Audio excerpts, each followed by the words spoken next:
but first, the fall of Mark Standen from one of New South Wales' most powerful policemen to disgraced criminal has been epic. Today, a jury found Standen guilty of plotting to import millions of dollars worth of drugs into Australia. He used his privileged position as the former Assistant Director of the New South Wales Crime Commission to help dodge customs scrutiny. Standen came undone because he was desperate for cash to support a gambling problem, and he was seduced by the five-star lifestyle of the drug lords he was meant to be pursuing. Deborah Cornwall's been following the case, and a warning, this story contains coarse language. I sit here now thinking if we're on opposite sides of the table, thinking that sounds really bad, it's highly suspicious and very untidy. It's 3 years since Mark Standen's extraordinary double life came crashing down around him. Mark, I want you to listen to me very carefully, okay? We're here to arrest you. I hope you're kidding with me. I'm not, mate. I'm deadly serious. Do you understand that? It's a G up? Yeah, it's got to be a G up. No, it's not. As Chief Investigator of the New South Wales Crime Commission and one of the most powerful cops in the country, Standen had to be arrested by his own workmates. The prize catch in a global police sting to smash a major drug cartel. What I'd like to do now, it's going to take me a minute or so to set up, is just to play you a couple of recordings. Right from the start, Standen has always insisted it had all been some terrible misunderstanding. Well, just don't arrest me, I'll go home and come back tomorrow. What do you like? I think we should suspend it then. In fact, it took a 2-year international dragnet to finally nail Standen as what the Dutch call a crooked hat. The bent cop who'd been acting as the eyes and ears of a Dutch drug cartel in part of a plot to produce the country's biggest ever haul of the deadly street drug ice. So that's actually after he had been in jail, so it's not the arrest photo, that's... Charles Miranda was the European correspondent for News Limited when he first stumbled on the investigation, just 4 months after federal police had identified Standen as a target. It was amazing. I think my first thought went to that Hollywood movie Usual Suspects, where police forces around the world were looking for the key conspirators, were looking for that break in the case, and all the while it was sitting right in front of them.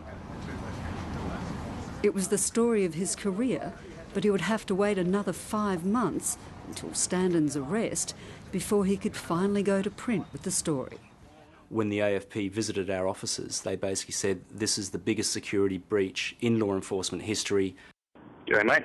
How you doing? But did you manage to get a cash advance? No. No, that's not good.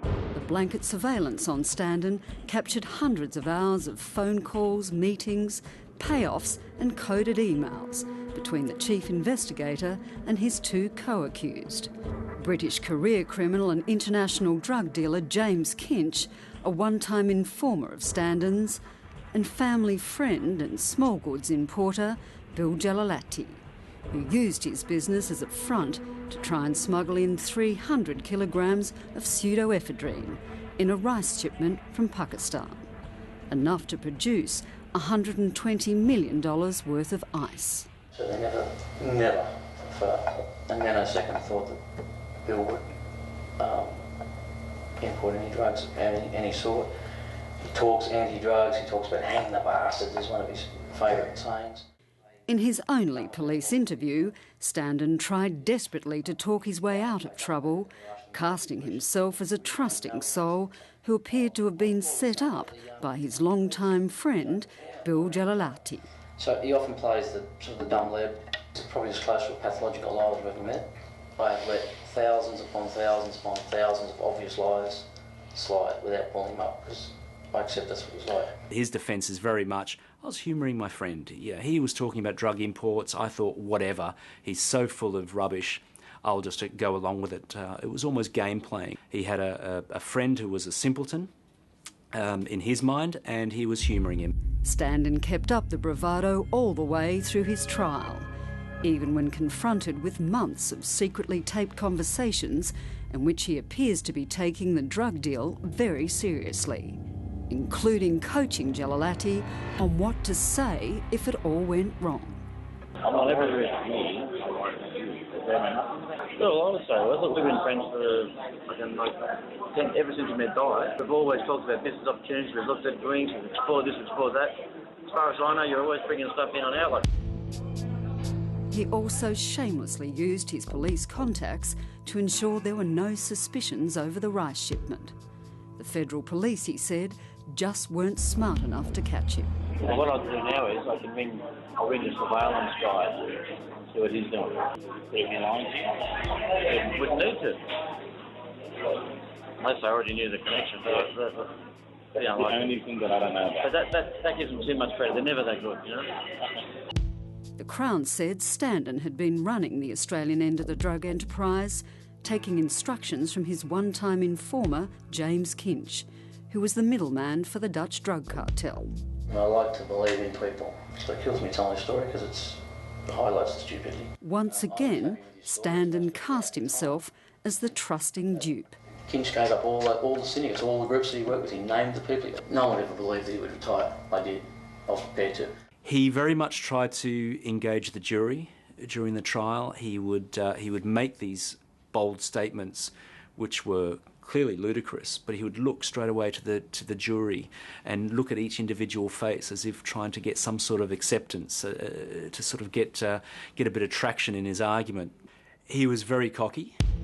But it was Standen's wildly excessive spending and the huge amounts of money he'd collected from his co-accused that proved hardest of all to explain. The Crown said it was impossible to guess just how much cash Standen had received.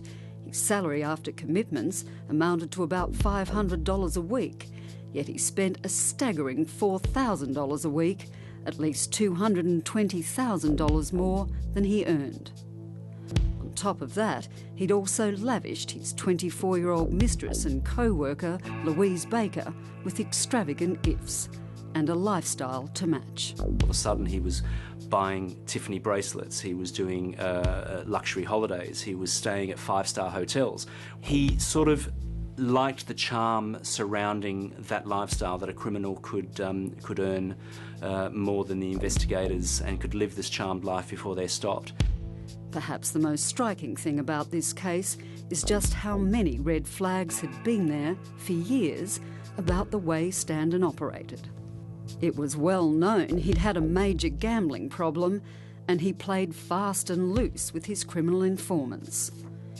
I'm just going to remove a kilo of cocaine from the safe here. In 2004, he'd authorised a botched operation in which police released 7 kilograms of cocaine onto the open market to try and shake out a drug network. Only 1 kilo was ever returned. But again, his bosses backed him because as far as they were concerned, he was their best operator. A lot of his friends said he had a bit of a narcissistic personality. He was better than everybody else, he thought. He was earning more. He could do whatever he wanted to. Whatever he wants, it's all about Mark Standen. This interview is now concluded.